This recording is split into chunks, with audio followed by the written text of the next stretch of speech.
Good afternoon, everybody. And Mr. Donfried, dear Mark, thank you for a wonderful and warm introduction. And indeed, you are responsible for all the good things and developments in connection with the Institute and with the notion of cultural diplomacy in general. Cultural diplomacy is one of the tools of the soft power which is often neglected, particularly in the crisis times as we are experiencing always. But it becomes more and more important, thank you, more and more important, and it indeed is more effective and important than we can imagine. Now, in the introduction, you heard that I will be saying a few words about branding of nations, in particular branding of my country, Croatia, through tourism. Why tourism? For several reasons. First of all, tourism as a tool of understanding between people. Tourism as a culture in a broader sense. Tourism as a way of connecting people, of putting them together, of letting them know each other, of learning cultures is a topic which falls strictly in the work in the focus of the Institute of the Cultural Diplomacy. Tourism is, as we all know, not only about traveling. It is not only about economy, although it is extremely important for some countries' economy, including my country, but it is more about understanding between people. So if you come as a tourist to a certain country, you are not very much likely to shoot the weapons after that. You are much more likely to understand that country, to like it or dislike it, but to meet the people, to learn the culture, to learn the history, to learn the geography and all the possibilities and opportunities, and to make a friendship with the country and the people in a less or a bigger scale. So tourism is much more than economy. Tourism is extremely, extremely important in many aspects of everyday life. Now, why did I ask the organizers to be kind and provide the map?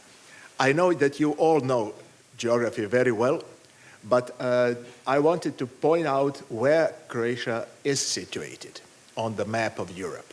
And why do we have tourists from different countries coming there, and why more from some countries and less from other countries? First of all, Croatia is a small, relatively small country. It is significantly smaller than Russia, as you can see, but it is also much smaller than France, Germany, or Spain, or even neighboring Italy. So it has 4.2 million people, 56,000 square kilometers. So it is not the micro country, but it is a relatively small country. Politically independent as of 1991, member of European Union as of 2013, stable country with economic and other progresses, country that suffered economic crisis, recession as of 2008, like most of the countries, and it lasted a bit longer than in other cases. Technically, we got out of the recession last year. So the growth of the GDP is approximately 2%, which is good. GDP per capita is about 13,000 US dollars or 10,500 euros. So it is a relatively developed country, but it has a lot of perspectives. Let me just quote the German Chancellor, Angela Merkel. We had a visit of our Prime Minister 2 weeks ago, no, last week, and in the opening at the outset, she said that Croatia has much bigger potential than we realize. She said it. We didn't ask her to say it. So that is true. Now, tourism brings to national economy a large portion. about 17%, which is, I think, one of the highest rates in Europe, maybe in the world. The total income last year was about 8 billion euros, 7.93, which is extremely valuable and important for the country. Where did these tourists come from? I'll bother you with some figures at the beginning, which means that the country of 4.2 million people had 15 million tourists.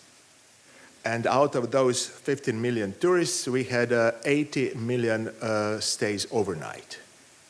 So imagine in Germany that would be equal to 3-4 times, like 300 million people coming here. I don't know how many of you would guess, even I didn't know, which rank holds Croatia in the world as a tourist destination. It is not number 1, it is not number 2, but it is number 26, which is for a country of that size and significance really, really something. Where do the tourists come from? And that's why I wanted this map.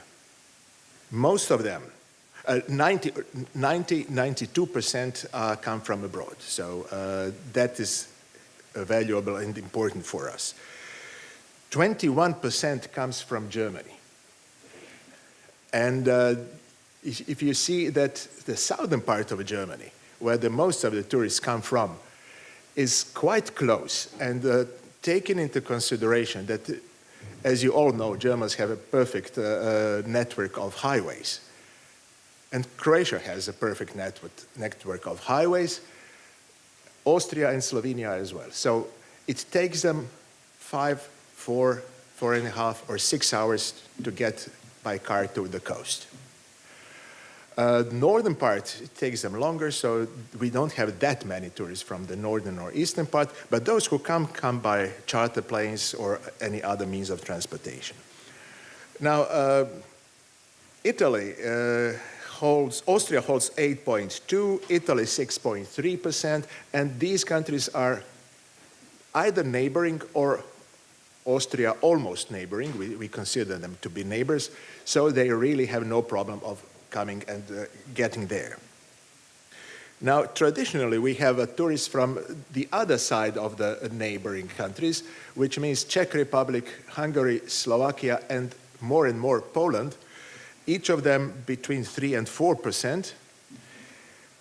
Now you ask yourselves, where are the British, where are the French, where are the others? United Kingdom 3.3%, and by plane mostly, almost only. Netherlands 3.2%, France 2.5%, but more and more, and of course, Slovenia 10.5% as a neighboring country. But since we belong to the same countries or big countries for 500 years, we don't consider them to be strictly foreigners. We have more and more tourists from the distant destinations, which you cannot see on the map: Korea, Japan, China, and United States more and more. So it is, of course, the competition between the Mediterranean countries who will have more tourists, who will have bigger income. Now, as you see, the coastline of Spain or France, or particularly Italy, you see it is much longer. Slovenian is rather short, Montenegrin is rather short, but Greece is has a big coastline, and Turkey as well. What is the advantage of Croatia? The advantage is that we have over 1,200 islands, which means islands are, per definition, perfect for tourism. You don't have too much traffic, not too much transit. The climate is mild, moderate, and you can have tourism there not only 2 or 3 months a year, which is the peak of the season, but you can have it at least 6, 7 months a year. We are trying to achieve it, the prolongation of the season. The other big advantage is you get there by car, you get there by train, you get there easily. You don't have to use always just an airplane. You can come over for a weekend. From Vienna to Zagreb is 3 hours by car, 2:45 if my wife drives, so it's achievable. And from Zagreb to the coast, it takes you another hour, hour and a half. So it is practical. It is not a pocket country, but it is practical. The second advantage, it is a very safe country. You all read about turmoils around the world, around the globe, around the region, in the neighboring region. But Croatia has proven for many, many years to be one of the safest countries. Let's knock on the wood, we didn't have a single incident as long as I remember. And I remember quite long.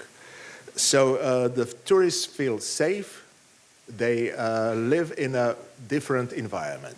We have all kinds of facilities, but contrary to many other countries, as a tourist, you usually don't live in a resort. You usually don't live isolated out of the towns, out of villages. You live within the community, and you meet people. You talk to them. You communicate to them. And I may tell you that about 70–75% of the people speak foreign languages, either German, which is popular because of tourism, but most of them speak English. So with English you get along everywhere, and at the coast everybody speaks Italian. So you really can feel very, very comfortable. Then the people, the mentality of the people. You see that part of Croatia belongs to Central Europe. The whole northern part is typical architectonically, historically, culturally Central Europe. The southern part belongs to Mediterranean. So you have this mixture, this combination of mentalities, which resulted that the people are extremely open. Sometimes some say too open, but it's comfortable, it's fine. You can talk to everybody, you can communicate traditionally to everybody. And don't be surprised if you meet somebody that after 10 minutes they'll invite you home for a drink. That's the way it works. So tourists do like it. Some want to be put aside, but most of them really enjoy this atmosphere and the spirit that is developed. So most of the tourists come either to hotels or to the private accommodation, to the apartments. And then you have the examples, many of them, that the people, families come for many, many years and they really establish, I would say, close friendships with the guests and between guests and the hosts. So they communicate during the year, plan for several years in advance. So it's something completely different than big resorts you have in many other countries. Now, what has changed in the past 20 years, or not to go deeper in the past? First of all, technicalities have changed. You don't go to tourist agencies that much anymore. You just use internet. So bookings are being done more and more, like everywhere around the world, through internet. That's why the infrastructure is important in Croatia, in all countries, because if you fall out of this process, you lose guests, you lose tourists, you lose money. And it is very, very well connected. Secondly, what has changed? The patterns. Traditionally, there are a lot of family destinations, perfect for families with little children. They can sunbathe, they can swim, it is safe, it is nice, the food is good. But more and more we have new generations, people of your age, who don't see the vacation just sitting or laying in the sun and swimming in a clear sea. That is the basis, but more and more people want action. And action is not just running around, action is not just music, discos, or whatever. More and more we experience the young people who want to experience the culture and the history and the storytelling of the history. And as you can guess, that's again why the map is helpful. Croatia is so close to the centers of civilization, to the ancient Roman Empire, to the all kinds of historical events that occurred in this part of the world. So you find the monuments, a lot of monuments from the Roman times. I must say not as much as in Italy, not as much as in Greece, but you find also from the Greek times. Even not as much as in Turkey, but you still find a lot of it. Then you find historical monuments, historical sites from all eras, starting from the pre-Roman times, medieval times, Renaissance times, particularly very valuable churches from that period, and from the recent history. So what we are trying to learn is how to tell the stories to guests and tourists what this stone really means. And it means in our national history, our national culture, our identity as a nation, it means very much. But for somebody who comes from abroad, they don't even notice it. And we said, why should we bother them with these stones? But now we learn that the whole new generation has appeared that wants to hear that can swim everywhere. Now no destination is far away. And that's the new pattern we are trying to offer to our guests, to the tourists, the storytelling about the history and significance and the culture connected with that, and we come back to the cultural diplomacy.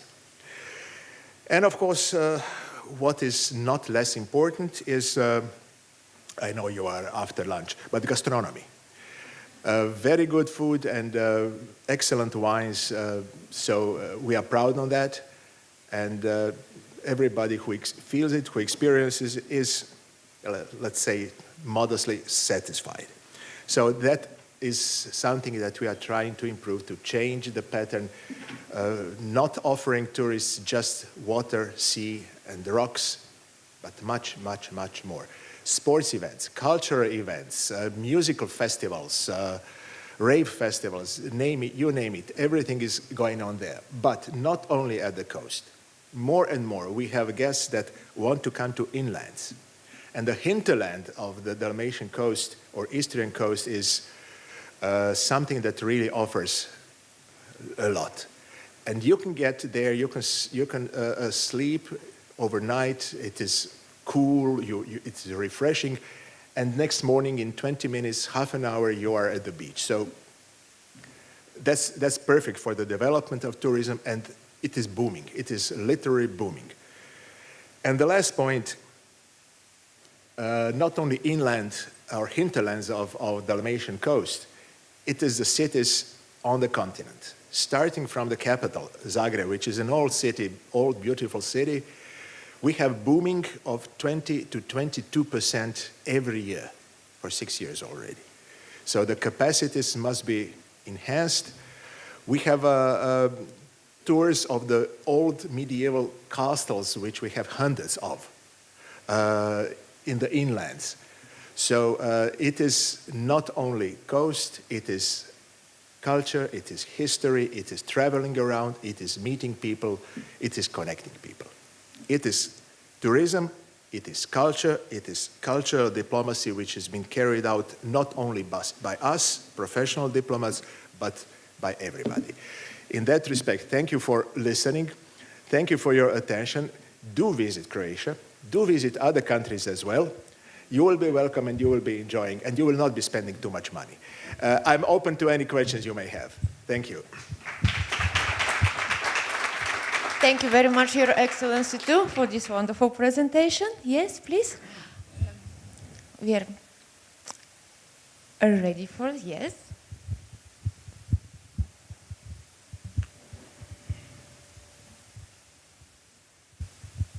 Thank you very much for your presentation. Croatia is definitely a country that I'd love to visit one day.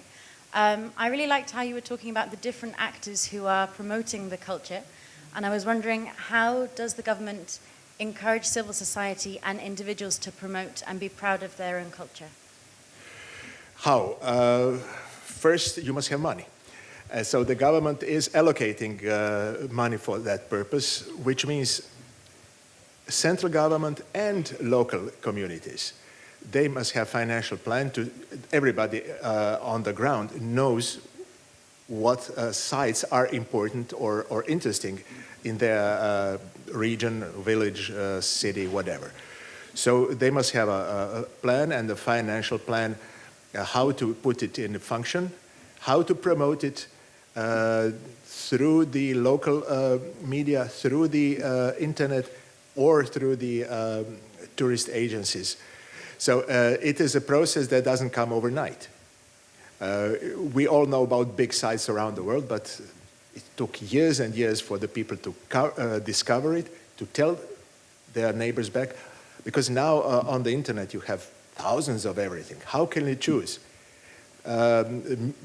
Oral propaganda is much more important still, because if you have too many information, you get lost. But if you have your neighbor or cousin being there and coming back and saying, listen, that was worth spending money for, probably you'll get there again.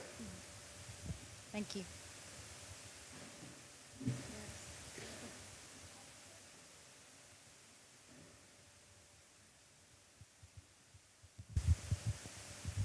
Questions, comments? This wonderful country, I really would like to visit it as soon as possible. I'm from Bulgaria, and such a shame for me that I haven't visited Croatia yet. It is too close. It is too close. I know. I promise next time Thank you. when you visit it.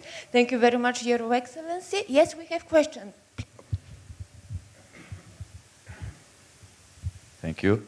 Hello, good afternoon. My name is Pedro, and I'm a Brazilian student here in the ICD, and I'm about to visit Croatia in May this year. I already bought my tickets. Okay. But my question is regarding the institutions promoting Croatia tourism, because I have researched some things on the internet, and I didn't find, I don't know if it was my fault or if you never develop like a nation branding campaign. If it is, how does it work, and which are the institutions involved in the process? Yes. The institutions are the Ministry of Tourism, unlike to Germany, which does not have a separate ministry for tourism. We do have, and the minister was here. He left yesterday. He was for the tourist fair in Berlin, which is one of the biggest in Europe. And we have a tourist community, which is like an executive board of. So they are in charge of agencies around the globe. So they develop, not every year, but every while, a new slogan, a new propaganda. This year, last year, and I think it's gonna last for some years, it is Croatia full of life. Some said it is not attractive enough, some said it is good, it encompasses fullness, it encompasses life, it encompasses traveling around, moving. So we'll see how it will work. So under this slogan, we have all kinds of propaganda. If you open CNN, if you open Gulliver Travel, if you open National Geographic, if you open any channel, not as often as some others, it costs money, but you will find it under this Croatia full of life. And billboards around the cities. So good managers can make more, but it's a process of learning and competition. Thank you all, and see you in Croatia.